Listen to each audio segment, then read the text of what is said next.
So this is going to be my refutation of the transcendental argument for the existence of God. Well, for example, the origin of morality. Since atheists do not believe in a divine origin of morality, how could they say that their subjective morality is in any way valid in comparison to everyone else? And likewise with the laws of logic. If they do not believe in a God, atheists cannot draw logical conclusions and use them as any valid form of evidence for their position, since they themselves don't believe in the ultimate origin of logic, which they believe is God. So there are a lot of problems with this. First of all, this shows that the theist really misunderstands what logic and morality is. I'll use logic in the example here. Logic is the construct in what we human beings use to describe certain phenomena in this world. Now, it might seem obvious to you when I say that what we logically assert is possible or true is not necessarily what actually is possible or true. So, I'm not even quite sure how theists even come to the conclusion that their God was the ultimate arbiter of logic or morality, considering they haven't even shown that their God exists in the first place. What is to say that another God can't take the place of, let's say, Yahweh, or Muhammad, or anyone else, for that matter? Why can't any God take that place, and another theist, a rival theist, might use the same argument to argue for the existence of their God, the validity of their position, and therefore discredit the validity of all other positions? Secondly, even if I were to grant that your God existed, let's say you're a Christian, I granted that Yahweh existed, well, that doesn't mean that Yahweh is necessarily the one and only judge of logic or of moral authority. Consider this. Let's just say I did say Yahweh existed. Well, why can't Muhammad exist alongside Yahweh? Why can't other things exist alongside Yahweh? Why does Yahweh get to be supreme king and lord of logic and lord of moral authority in this example?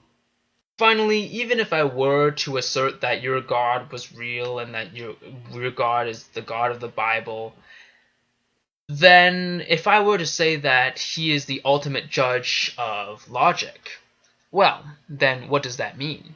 Does God say anything about logic in the Bible? No, he doesn't say anything about contradictions or non-contradictions or identity. He doesn't mention any of this in the Bible, so I don't understand how Christians can somehow draw the conclusion that God is the ultimate arbiter of logic, when it A, neither says so in the Bible, or B, cannot even be proven through conventional means, and would therefore be just as circular as if you used actual logic. The reason why I use logic and evidence instead of theoretical bullshit in this case is because it works, and it works well. In fact, it works far better than anything the theists have tried to come up with just on their own through claims from the Bible and whatever they try and fabricate just to validate what's in the Bible. So what logical absolutes did God bestow upon Christians? That the world was 6,000 to 10,000 years old despite overwhelming geological and biological evidence?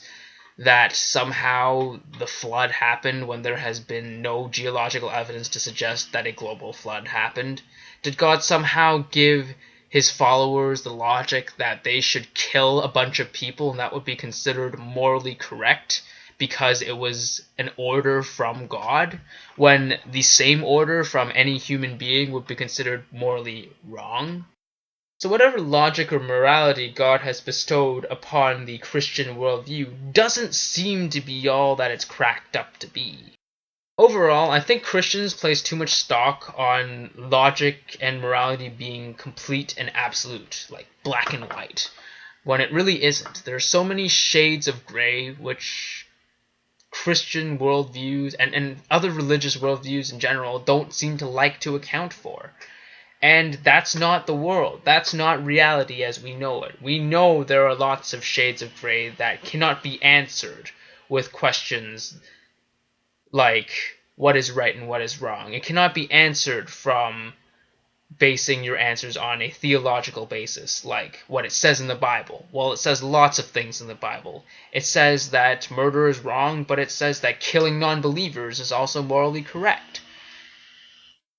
And the reason I think theists don't seem to understand why tag is flawed is because they themselves have never been skeptical. They themselves haven't seen their own position from an objective point of view and said to themselves, well, if I was a theist from a rival position, if I was maybe even an atheist, would I find that believable if it was a different God, or maybe if I didn't even have a God in question?